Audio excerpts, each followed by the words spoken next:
Now, the baboon here, who's supposed to be basically just a fool when the story was first written, he turned into what's essentially a shaman across time. So he represents the self from the Jungian perspective. Now, the self is everything you could be across time. So you imagine that there's you and there's the potential inside you, whatever that is, you know. And potential is an interesting idea because it represents something that isn't yet real, yet we act like it's real. Because people will say to you, you should live up to your potential. And that potential is partly what you could be if you interacted with the world in a manner that would gain you the most information. Right? Because you build yourself out of the information in the Piagetian sense. But it's deeper than that too, because we know that if you take yourself and you put yourself in a new environment, new genes turn on in your nervous system. They encode for new proteins. And so you're full of biological potential that won't be realized unless you move yourself around in the world into different challenging circumstances, and that'll turn on different circuits. So it's not merely that you're incorporating information from the outside world in the constructivist sense. It's that by exposing yourself to different environments, you put different physiological demands on yourself all the way down to the genetic level, and that manifests new elements of you.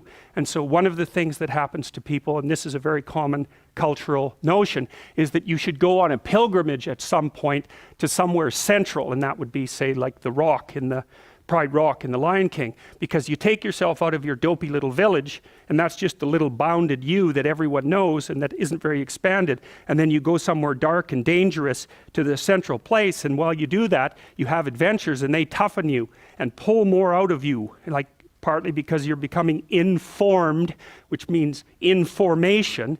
It means you're becoming more organized at every level of analysis, but there's also more of you too. And so that's a very classic idea. And then in cathedrals in Europe, especially at Chartres, there's a big maze on the floor, a circular maze, which is a symbolic representation of the pilgrimage for people who couldn't do it. And so it's a huge circle divided into quadrants, which is a Jungian mandala.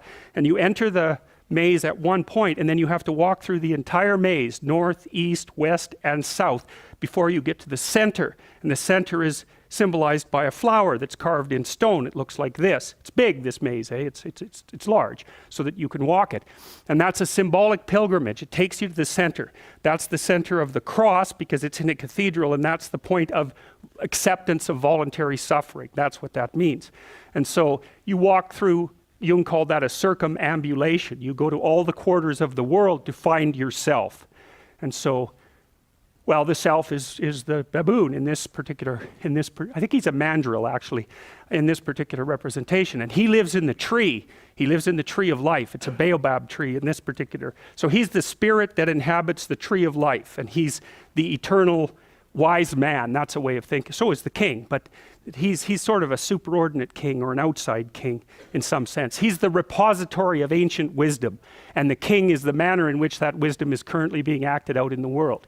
And so they're friends, and that means that the king is a good king, because if the king was a bad king, he would be alienated from himself, and that would make him shallow and one-dimensional, and that would make him a bad ruler. No union with the traditions of the past. To be a good ruler, you have to rescue your father from the underworld and integrate that. And of course, that's a main theme in this entire movie.